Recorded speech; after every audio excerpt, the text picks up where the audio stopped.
ana ziyarar manzan Allah in yana da rai. In an je ziyarar kabarin manzan Allah ba a roƙon manzan Allah komai, ba a roƙon Allah wani abu a wurin ma.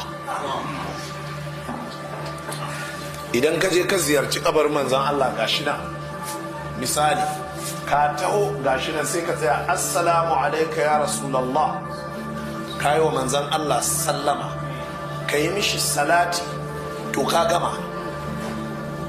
Kar ka daga hannu ka kalli kabarin manzan Allah sallallahu alaihi wa alihi sallama kana roƙon Allah a wurin, haramun ne. Sai ka wuce, sai kuma sai ka fuskanci alƙibla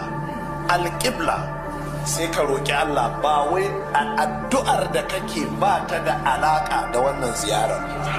Na ɗaya kenan. Na biyu, Abubakar assalamu alaika ya Ababakar, assalamu alaika ya Umar, ka yi musu sallama, sai kuma ka wuce za ka yi musu addu'a, sai ka wuce gaba su da za ka yi musu addu'a.